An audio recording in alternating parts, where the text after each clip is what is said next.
Without giving away spoilers, I want to talk about this one scene, and all I can tell you is this. There is this scene that involves a red screen that is so powerful.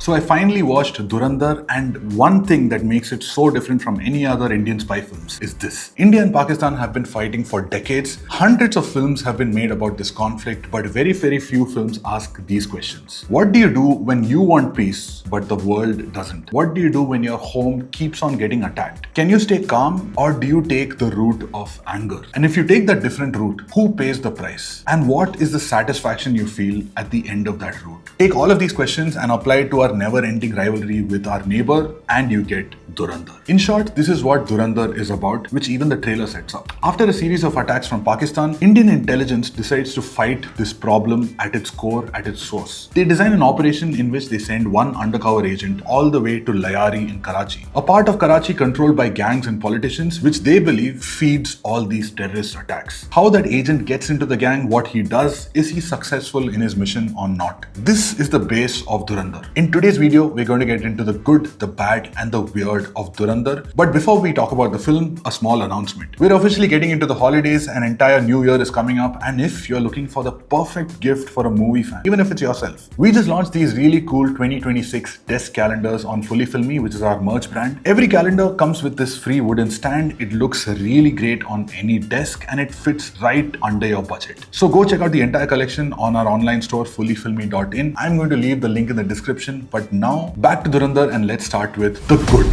The director's conviction and signature. First, I just want to brag a little bit about the Tamil film industry, an industry whose films I've grown up the most on. Maybe our films haven't gone truly pan-India, maybe our films haven't crossed that 1,000 crore mark, doesn't matter. One thing that I can say proudly about Tamil cinema is our versatility of directors. We have really strong directors who have a unique stamp, not just in the kind of stories they tell, but the way they present their stories visually. Mani Ratnam, Gautam Menon, Miskin, Lokesh Kanagaraj, Nelson, Karthik Subbaraj, Vetrimaran, or Ranjit and Mari Selvaraj. Each and every filmmaker over here, and many more filmmakers, have this unique stamp. Right from their color palette to their lighting to their camera angles, each director has a visual signature and their own voice. But in Bollywood, tell me if you disagree, but in many years, apart from Sanjay Leela Bhansali, Anurag Kashyap, Karan Johar, maybe Rajkumar Hirani, other than these few filmmakers, you won't find many other directors who have their unique voice or their own stamp. But now, we have a new entry, Aditya Dhar. There's a stark difference between any other Hindi spy film and Dhurandhar, mainly in the way it's presented. The chapter-wise treatment, the character introductions, choice of music, the dialogues, and the way a few dialogues appear on screen with this huge text, the pacing, the 3.5-hour duration. Whatever his politics are, I don't know, but what I do know is that Bollywood finally has this new, strong commercial filmmaker with his own signature and conviction. And what makes Dhurandhar so different is because this director goes beast mode in every choice that he makes that you see on screen. There's one particular scene which we'll talk about in the end without any spoilers, but that one scene is especially what makes Aditya Dhar stand apart from any other director. Soundtrack as a character. In most movies, every time they show Pakistan or a Pakistani character, the music goes something like or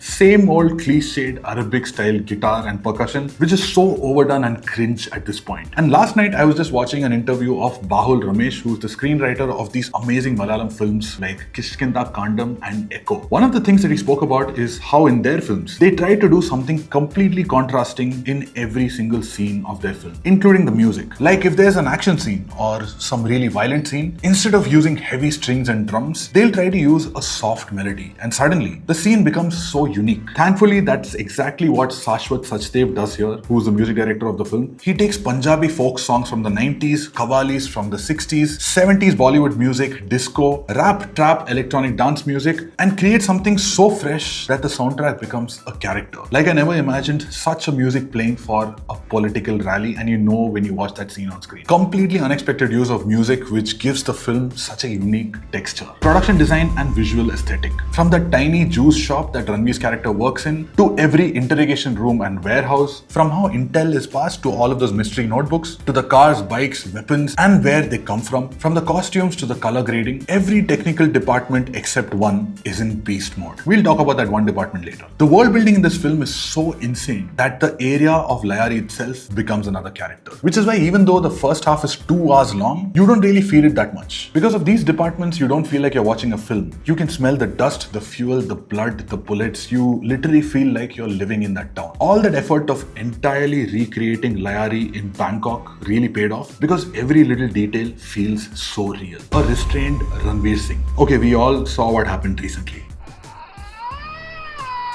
After 2 years of being completely low profile, Ranveer finally came to play the World Cup final but ended up scoring an own goal. He just can't control himself. Thankfully, Dhurandhar reminds us of something that we really tend to forget, especially when we think about his loud persona. Ranveer Singh is still one of the most explosive actors of his generation, even when he chooses restraint. The same magic we saw in Gully Boy, that quiet intensity in Lutera, he brings all of that back here. In Dhurandhar, Ranveer plays an undercover agent infiltrating a gang war in Pakistan. And on paper, he's a passive character, the kind of role where an actor can disappear if they don't push hard enough. But Ranveer does the exact opposite. He stays in the shadows, he holds back, he keeps a mostly stoic face, and he lets his silence do the talking. And because of that restraint, you feel everything. The helplessness of being completely alone in enemy territory, the pain of having no one to trust, the struggle of trying to be trusted, and the pressure of being a man on a mission who can get killed anytime, and the anger that he's suppressing. And when he actually does get angry, you feel it in your system. Once again, that one scene which we'll talk about in the end, that's the kind of actor that Ranveer can be if you cut out the noise around him. Akshaye Khanna as Rahman the Cat.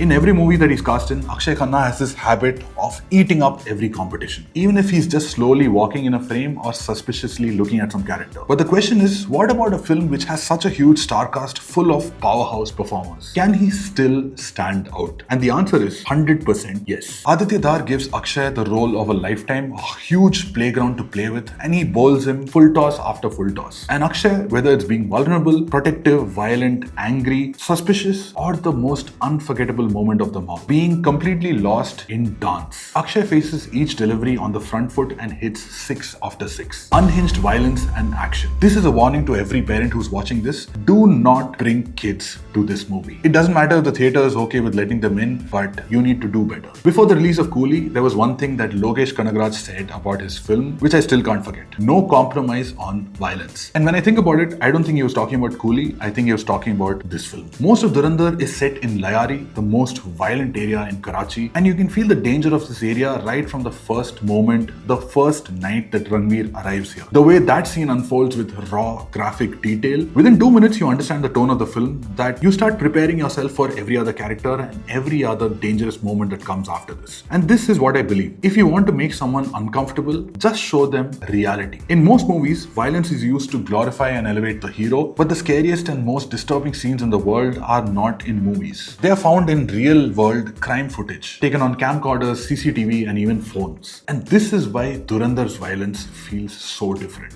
Unlike other movies, the violence here is very, very close to such real-world footage, and the filmmaker's intention is this. How real can I make this, and how uncomfortable can I make the audience? And the reason for him making us uncomfortable, there is a strong reason. Instead of goosebumps, the violence here makes you feel like your own skin getting scratched, not in a good way. And even the action team really understood the assignment here, and except for a few scenes which look highly stylized, almost every other stunt looks like it's happening right in front of you. Minimal cuts, maximum impact. And now let's get into the aspects which didn't work so well. The bad.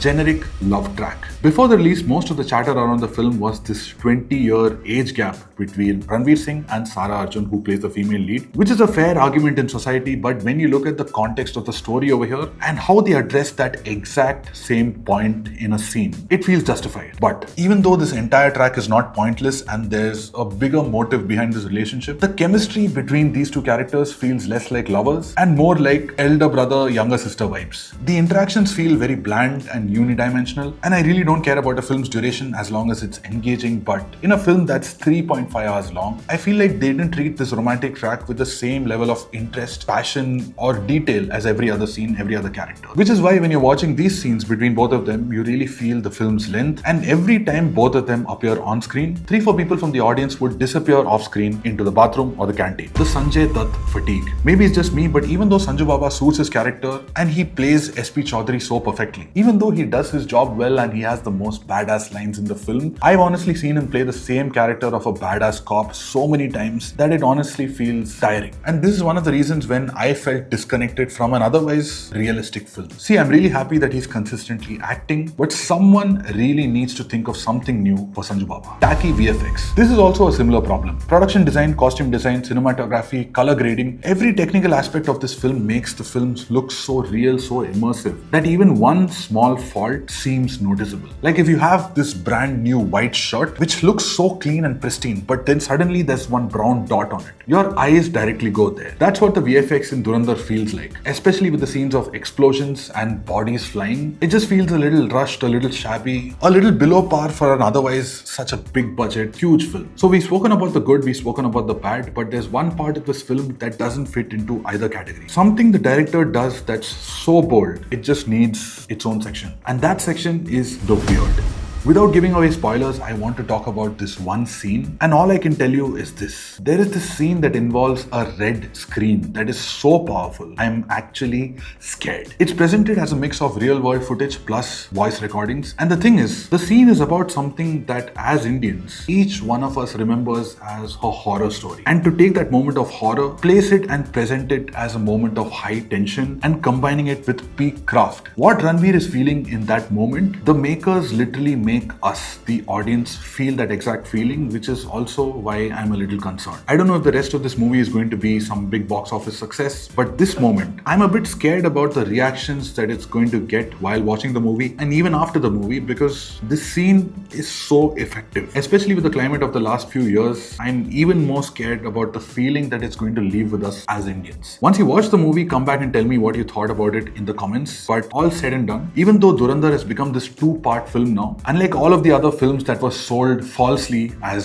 sequel films or two-part films, the first part of Dhurandhar itself feels so vast, so real, and so satisfying as one complete film. But at the same time, I can't wait to see what Aditya Dhar has cooked for the second part. But those are my thoughts on Dhurandhar. Let me know what you thought about the film after you watch it on the big screen. And for now, thank you so much for watching, and I'll see you in the next video about Kalankaval.